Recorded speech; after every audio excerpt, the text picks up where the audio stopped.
साथियों, जय भीम, जय भारत, जय संविधान। सबसे पहले तथागत गौतम बुद्ध, संत रैदास, कबीरदास, भगवान वाल्मीकि, राष्ट्रपिता ज्योतिबा फुले, माँ सावित्रीबाई फुले और बहुजन समाज में जन्मे तमाम संतों महापुरुषों को नमन करते हुए हम सबके आदर्श बड़े भाई चंद्रशेखर आजाद जी को सैल्यूट करते हुए मध्य प्रदेश के एक एक कार्यकर्ता पदाधिकारी सबको मेरा क्रांतिकारी जय भीम, जय भारत। साथियों, आज लाइव आने का एक मुख्य उद्देश्य यह है कि भाई मध्य प्रदेश के अंदर आप लोग देख रहे होंगे कि मीडिया पर भाजपा और कांग्रेस के लोगों का कब्जा है और मीडिया ये नहीं चाहता कि आपकी छोटी छोटी बातों को या आपकी बड़ी से बड़ी बात को भी मीडिया दिखाए। तो सोशल मीडिया के माध्यम से, फेसबुक लाइव के माध्यम से बहुजन मूवमेंट में और हमारे लोगों से जुड़ने का एक सबसे सरल और आसान तरीका है कि इस प्लेटफॉर्म पर हम आकर अपनी बात को अच्छे से रख दें। कुछ दिनों से आप लोग देख रहे होंगे हमारे पेज को भी मनुवादियों ने रिपोर्ट कर करके उसकी रीच कम कर दी गई है, लेकिन कोई फर्क नहीं पड़ता हमें।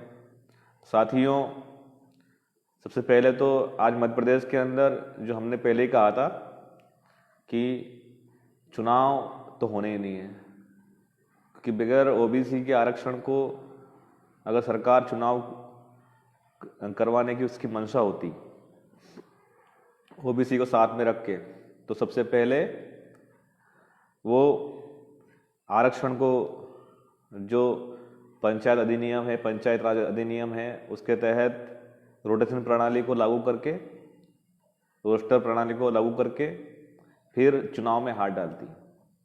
लेकिन सरकार का मुख्य उद्देश्य ये था कि भाई चुनाव तो उन्हें करवाना ही नहीं है, इसीलिए उन्होंने अध्यादेश लाकर चुनाव करवाने की एक साजिश रची।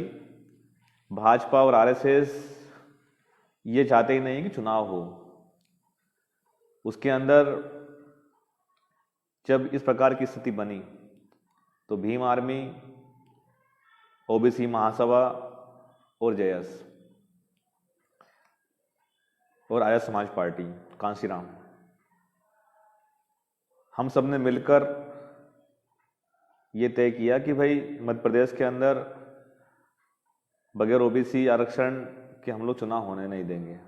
हम लोग चुनाव का बहिष्कार करते हैं और काफ़ी हद तक आप सब लोग जानते इस चीज़ को बखूबी जानते हैं कि जब जब भी बहुजन समाज पर आपदा आई है तब तो हमारा समाज एकजुट हुआ है। आप देख सकते हैं 13 पॉइंट रोस्टर, आप देख सकते हैं 2 अप्रैल, और आप देख सकते हैं भोपाल के अंदर 27% ओबीसी आरक्षण के लिए आप लोगों ने, सबने मिलकर, हम सब लोगों ने मिलकर एक बड़ा मूवमेंट खड़ा किया। तो साथियों,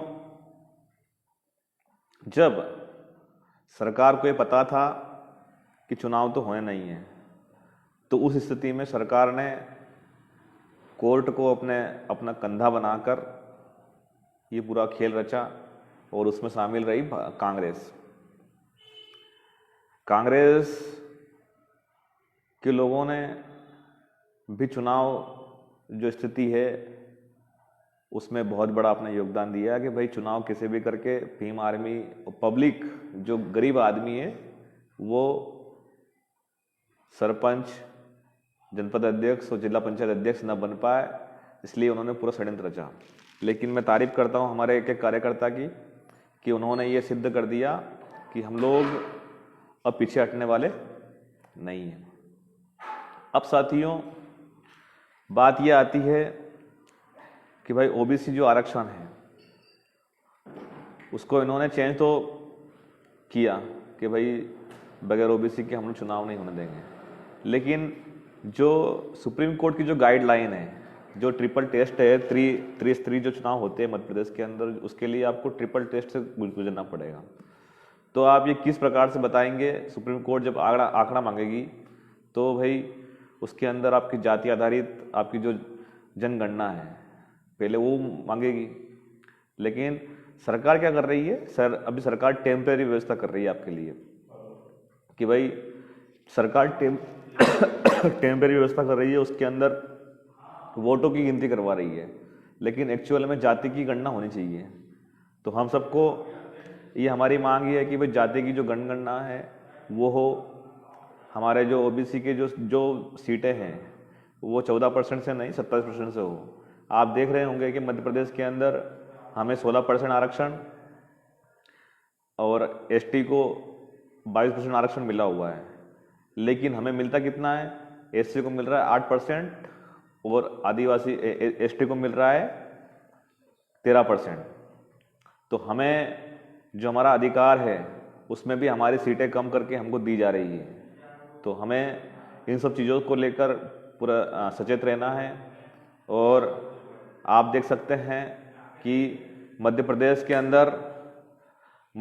अंदर जिस प्रकार से जो एक मोमेंटम क्रिएट हुआ, उससे सरकार पूरी बैकफुट पर चली गई।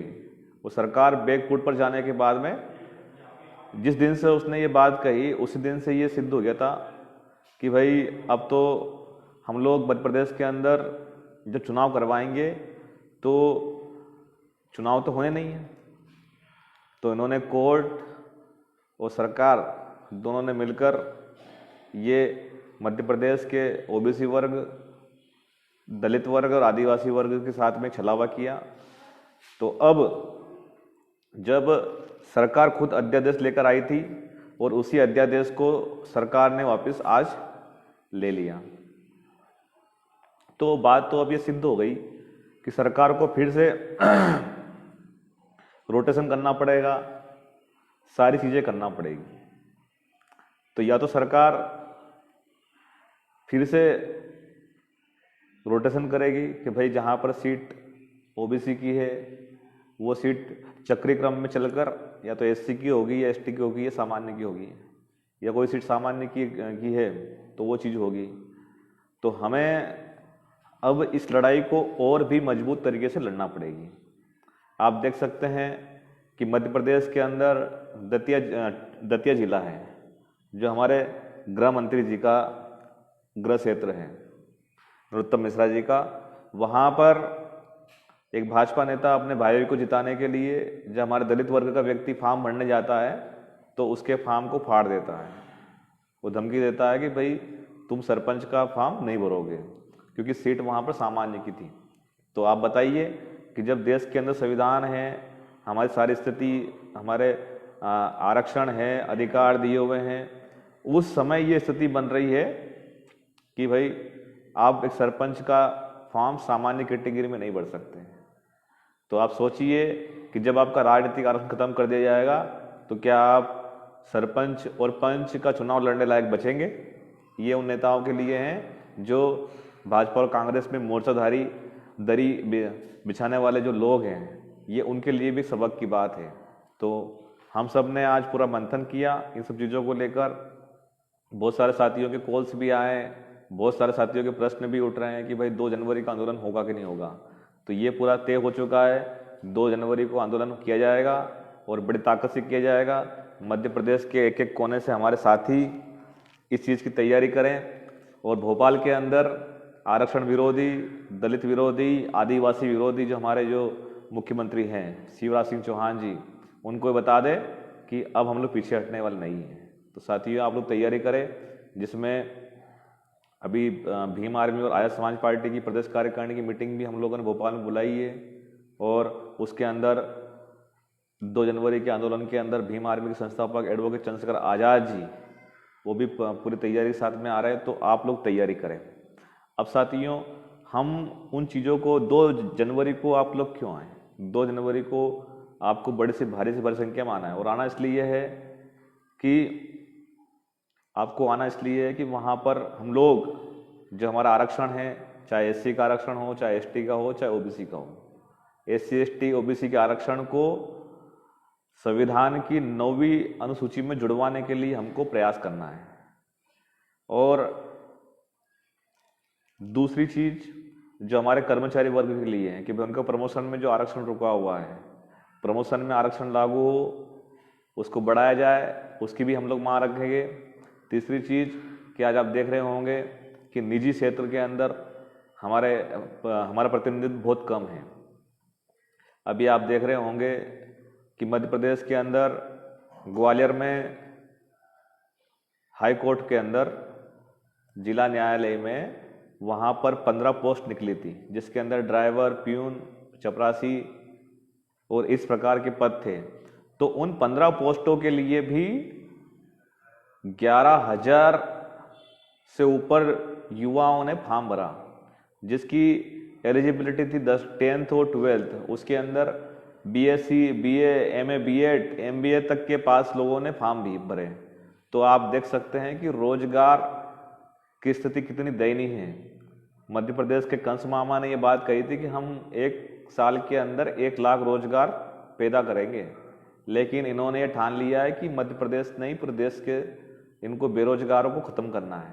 आप देख रहे होंगे कल इंदौर के अंदर आए थे मुख्यमंत्री महोदय, इंदौर के अंदर आए थे, तो वहाँ पर हमारे बेरोजगार युवाओं ने उनको वहाँ पर उनकी असली जो औकात है वो बताई और ये मांग की कि भाई आप बताइए पहले कि आप रोजगार की बात करें, लेकिन आप 1 लाख पद आप कब भर रहे हैं?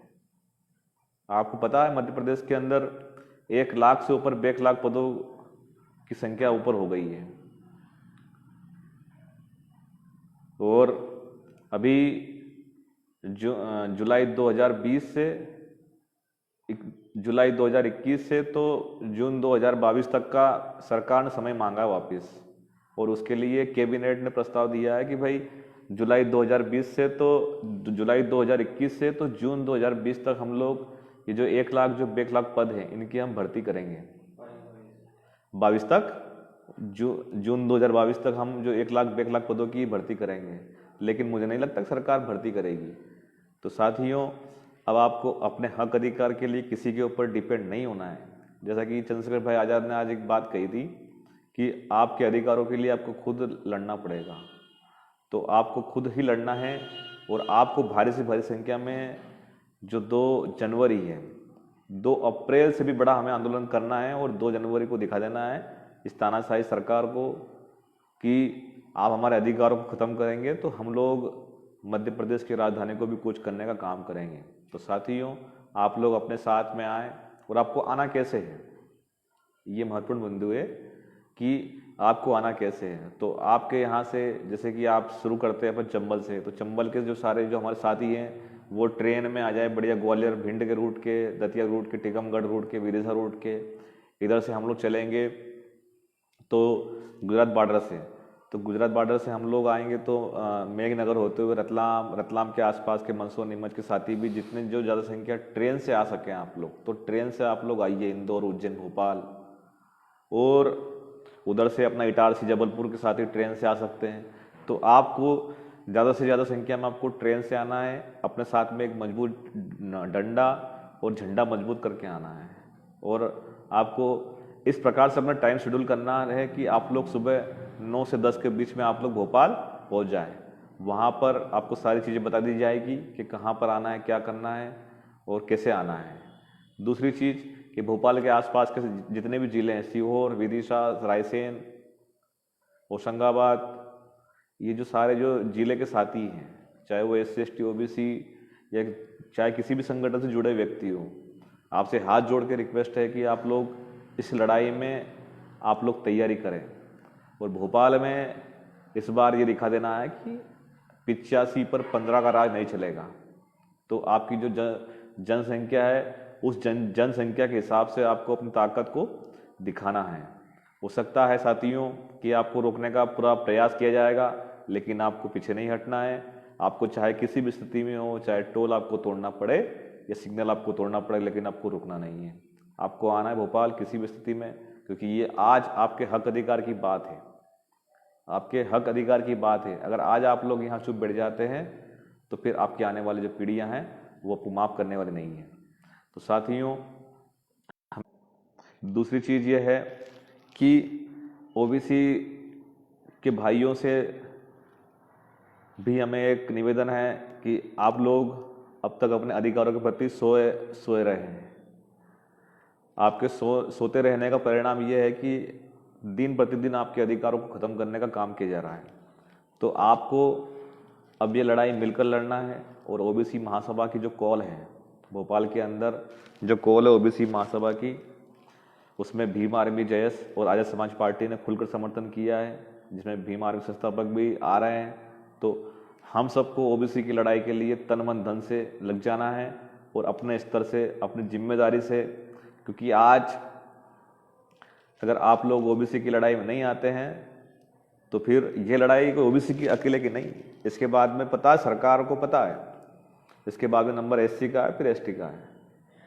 आपका राजनीतिक आरक्षण खत्म, उसके बाद फिर आपके बच्चों को जो स्कॉलरशिप मिलेगी वो भी खत्म हो जाएगी। आपके बच्चों को जो मेडिकल सीट में, इंजीनियरिंग सीट में और जो तमाम प्रकार की जो वैकेंसीज है, चाहे पटवारी, टीचर, पुलिस हो, चाहे आईपीएस, आईपीएस हो, आईएएस हो, उनके अंदर जो वैकेंसियों में जो आरक्षण की जो प्रतिनिधित्व का जो अधिकार है वो भी खत्म करने का अगला पड़ाव है। तो भाजपा, कांग्रेस और आरएसएस का तो ये एजेंडा है कि देश से कैसे भी करके आरक्षण खत्म किया जाए। अब साथियों, अगली कड़ी में हमें निजीकरण की ओर भी ध्यान देना है कि निजीकरण में हमें आरक्षण की मांग करना है और इन सब चीज़ों को लेकर भी हम लोग सजग हैं। और प्रमोशन में आरक्षण, वैकेंसीज में आरक्षण और बैकलॉग पदों पर, ये मध्य प्रदेश में भी 3-4 मुद्दे हैं। सबसे बड़ा मुद्दा ये है कि बैकलॉग पदों पर भर्ती हो। तो हमें सरकार को मजबूर कर देना है कि 2022 के अंदर आपकी जो बैकलॉग पद है, जून 2022 तक आपके बैकलॉग पदों की भर्ती हो जाए। तो हमें बैकलॉग पदों की आवाज़ उठाएंगे, हम लोग मिलकर लड़ेंगे और संघर्ष करेंगे। जिस प्रकार से आपने बताया, नेमावर के अंदर आपने न्याय के लिए आपने लड़ाई लड़ी, नीमच के अंदर आपने न्याय के लिए लड़ाई लड़ी, अशोकनगर के अंदर आपने न्याय के लिए लड़ाई लड़ी, साथ दिया।